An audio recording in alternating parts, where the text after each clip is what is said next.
Petrol diesel రేట్లు తగ్గడంతో రాష్ట్ర ఆదాయం తగ్గిందంటున్నారు మంత్రి తలసాని శ్రీనివాస్ యాదవ్. పన్ను ఎగవేసిన వాళ్ల సమాచారం ఇస్తే 50,000 రూపాయల ప్రోత్సాహకరం ఇస్తామన్నారు. ప్రస్తుతం తలసాని మీడియాతో మాట్లాడుతున్నారు. లైవ్ లో చూద్దాం. చెక్ పోస్టులు కూడా ఈ బార్డర్ చెక్ పోస్టులు కూడా స్ట్రెంథన్ చేస్తున్నామని చెప్పి నేను ఈ సందర్భంగా తెలియజేస్తాను. దానివల్ల కూడా రిజల్ట్స్ మనకు చాలా వరకు వస్తాయి. అదేవిధంగా ఇన్ఫార్మర్ వ్యవస్థ, దీనికి మా టోల్ ఫ్రీ నంబర్ ఇస్తాం. బడ్జెట్లో కూడా 2 కోట్లు పెట్టుకున్నాం. ఎవరైనా కానీ దొంగతనంగా వ్యాపారం చేసినప్పుడు కానీ, జీరో వ్యాపారాలు చేసినప్పుడు కానీ మాకు ఇన్ఫర్మేషన్ ఇస్తే ఆ వచ్చే రాబడిలో 10% ఇవ్వడమా, లేదంటే ఒక 50,000 మాకు దొరికినటువంటి సరుకు మీద మేము వేసిన పెనాల్టీ మీద అది ఎంత స్థాయిలో వస్తుందో దానికి ఒక 10% ఇవ్వడమా, ఒక 50,000 ఇవ్వడమా ఒక రివార్డు కింద కానీ. రెండోది వాళ్ళ పేర్లు కూడా మేము కాన్ఫిడెన్షియల్గా పెడతాం. అటువంటి ఇన్ఫర్మేషన్స్ కూడా మరి ఇవ్వాలని టోల్ ఫ్రీ నంబర్ కూడా మేము పెట్టబోతున్నాం. మీకు అది దాని డీటెయిల్స్ కూడా ఇస్తాం.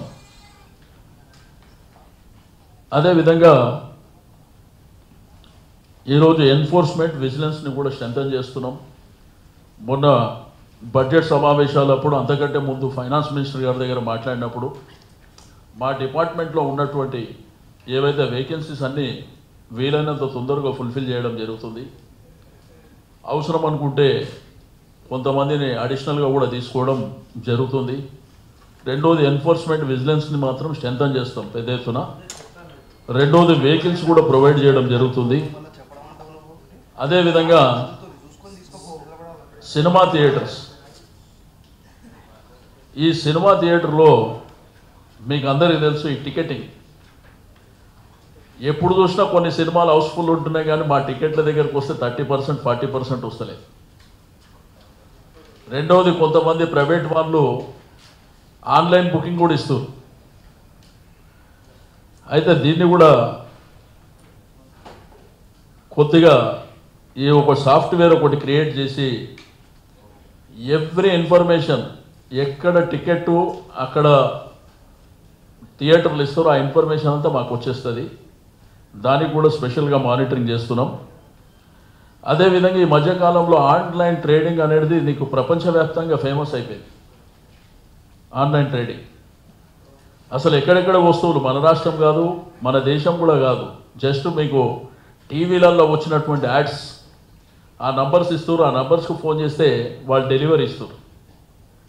బట్ అది మాకు ప్రాపర్గా ట్యాక్స్ వస్తుందా లేదా, రెండోది ఇక్కడ వాళ్ళకి ఏజెన్సీ ఉందా లేదా కూడా కొన్ని ఇబ్బందికరమైనటువంటి పరిస్థితులు ఉన్నాయి. మరి దాన్ని కూడా స్పెషల్ కేసు కింద తీసుకుంటున్నాం. డెఫినెట్గా దాంట్లో కూడా మాకు రిజల్ట్స్ రావడం జరుగుతుంది. దీంతో పాటు లాంగ్ పెండింగ్ కేసెస్ ఉన్నాయి చాలా. అయితే సీఎం గారు సీజే గారికి రిక్వెస్ట్ చేయడం జరిగింది. ఈ లాంగ్ పెండింగ్ కేసెస్ వీలైనంత, కొన్ని ట్రిబ్యునల్ ఉన్నాయి, కొన్ని హైకోర్టులో ఉన్నాయి, కొన్ని సుప్రీంకోర్టులో ఉన్నాయి. అయితే ఈ లాంగ్ పెండింగ్ కేసెస్ ఏంటంటే దీన్ని స్పెషల్గా మానిటరింగ్ చేయడానికి మా డిపార్ట్మెంటే ఒక 2-3 అడ్వకేట్లను పెట్టుకోవాలని కూడా ఒక ఆలోచన ఉంది. రెండోది అడ్వకేట్ జనరల్ గారితో కూడా మరి ఎప్పటికప్పుడు సంప్రదించడం జరుగుతుంది. దీంతోపాటు మాకు ఆ వీలైనంత తొందర లోపల ఇవి ఎప్పటికీ చాలా లాంగ్ పెండింగ్ కేసెస్ ఉన్నాయి. తప్పకుండా మాకు రాబడి కూడా రావడానికి పూర్తి స్థాయిలో అవకాశం ఉందని చెప్పి నేను ఈ సందర్భంగా తెలియజేస్తా ఉన్నాను. కాబట్టి అధికారులకు అందరికీ మళ్ళొకసారి మనస్ఫూర్తిగా అభినందనలు తెలియజేస్తూ, తప్పకుండా భవిష్యత్తులో ఇంకా డిపార్ట్మెంట్ని స్ట్రెంథన్ చేయడానికి ఏమైతే బెటర్ ప్రొవిజన్స్ ఉన్నాయి, బెటర్ స్టెప్స్ ఉన్నాయో తీసుకొని ముందుకు వెళ్ళడం జరుగుతుంది. తప్పకుండా మీడియా మిత్రులు, విలేకరులు కూడా మీరు కూడా సహకరించవలసినటువంటి అవసరం ఉంది. మా ఉద్దేశం వల్ల ఒకటే, ఫ్రెండ్లీగా ఉంటాం, ఫ్రెండ్లీగా వ్యాపారం చేసుకోండి, ఈ సమాజానికి ఉపయోగపడండి. ఎవరన్నా జీరో వ్యాపారం ఇటువంటి కార్యక్రమాలు చేస్తే మాత్రం స్పేర్ చేసే సమస్యనే ఉండదు. చాలా సీరియస్గా ముందుకెళ్ళడం జరుగుతుంది. అవసరం అనుకుంటే పెనాల్టీస్ కూడా పెంచుకొని ముందుకెళ్ళడం జరుగుతుంది.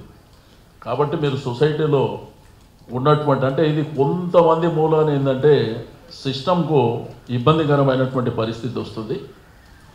మీకు అందరికీ తెలుసు ఆ మధ్యకాలంలో ఎన్ని రైట్స్ అయినా మీరు కూడా టీవీలో పేపర్లలో మీరు కూడా ఎప్పటికప్పుడు ప్రజెంట్ చేయడం జరిగింది. కాబట్టి మీ అందరికీ మరోసారి అభినందనలు తెలియజేస్తాను. Thank you.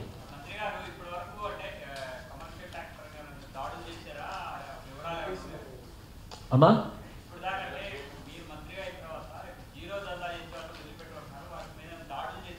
దాడులు చేసినాం. మీరు రాసుకోవాలంటే ఒక 1 month ఉంటుంది. దాని ఇన్ఫర్మేషన్ మొత్తం మీకు పంపిస్తా. 1 month ఉంటుంది. దాడులు ఎక్కడెక్కడ జరిగినాయి, ఎంతెంత కలెక్ట్ చేసిర్రు, ఏ గోడౌన్లలో దాడులు చేసిర్రు, ఇన్ఫర్మేషన్ ఎంత అంటే అవన్నీ మీకు ఇవ్వమంటే మీకు పంపిస్తాము.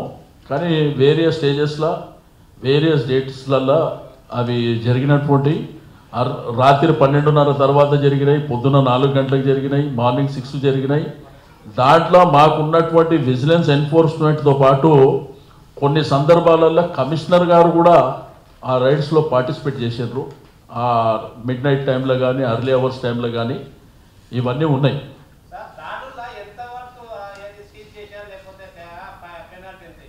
ఇక అవన్నీ ఉన్నాయమ్మా, నేను డీటెయిల్స్ పంపిస్తాను మీకు. మా దగ్గర అయితే టోటల్ ఇన్ఫర్మేషన్ ఉంది. మీకు 20 కోట్ల వరకు అయితే దాడుల్లో వచ్చినాయి మనకు. మేము కొన్ని బంగారం షాప్స్ మీకు అందరికీ తెలుసు, ఈ గోల్డ్ షాప్స్. ఇదేంటంటే పెద్ద పెద్ద గోల్డ్ షాపులు ఉన్నాయి. 1% ట్యాక్స్ ఉంది, మీకు అందరికీ తెలుసు. అది కూడా సరిగ్గా కడతలేదు.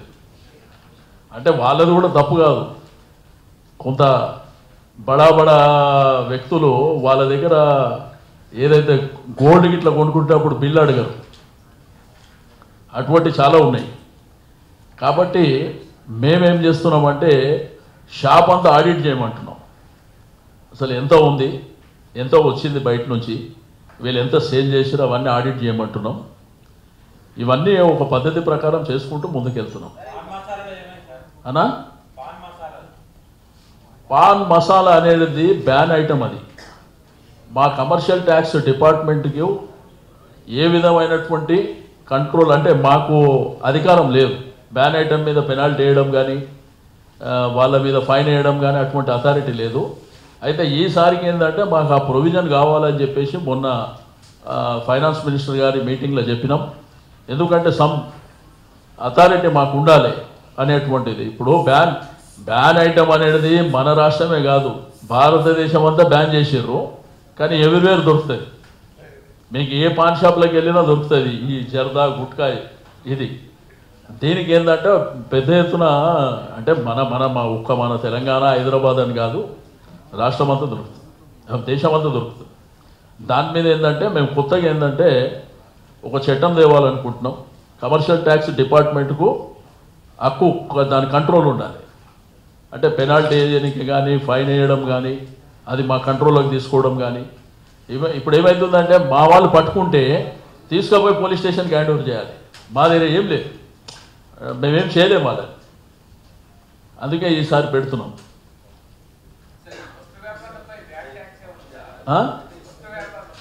ఏమా ఇప్పుడు వస్త్ర వ్యాపారులకు ఎటువంటి వ్యాట్ ట్యాక్స్ లేదు. గతంలో ఉన్న పద్ధతులనే జరుగుతుంది.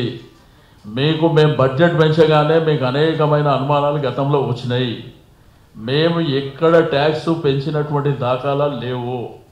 రెండోది పెట్రోల్ డీజిల్ విషయంలో కూడా చాలామంది మాట్లాడారు గతంలో. మీకు మనం పత్రికల మీడియాలో కూడా చూసినాం. రెండోది భారతీయ జనతా పార్టీకి సంబంధించిన వాళ్ళు కూడా ఇక్కడ మాట్లాడారు. ఒకటి ఏంటంటే క్రూడ్ ఆయిల్ ధరలు ఇంటర్నేషనల్ మార్కెట్ లోపల తగ్గినప్పుడు ఫస్ట్ గవర్నమెంట్ ఆఫ్ ఇండియా పెంచింది.